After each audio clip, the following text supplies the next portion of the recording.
Okay, it's important to state, too, that when you do division of perennials, that you do it on a cool day, that you do it on a cloudy day, or when the temperatures have gotten down into the 60s, 70s.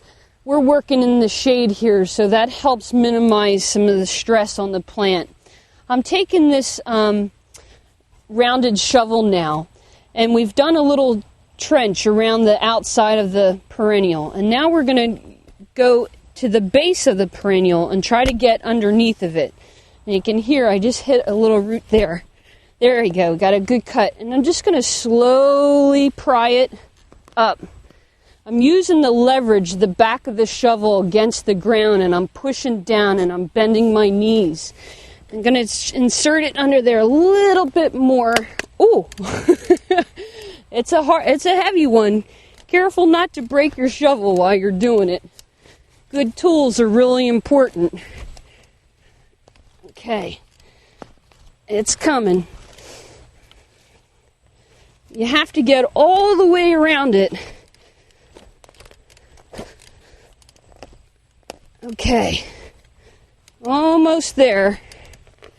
There we go. Now what I'm going to do before I actually pull it out is I'm going to get down, I'm going to work my burlap underneath there. I might actually need my other spade to kind of make a little bit more of a cut.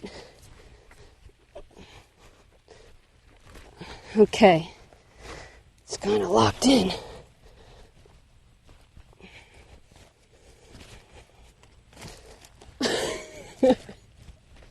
It doesn't want to come. The tree's holding on to it.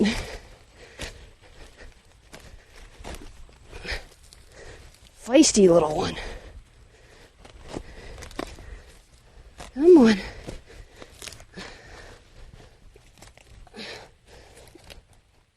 Okay.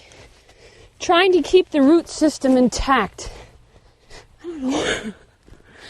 Here it goes.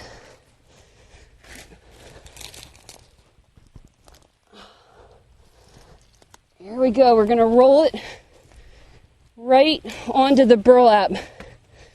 There we go. We got a nice ball. And there's that tree that just didn't want to let go of it. It's out of the hole.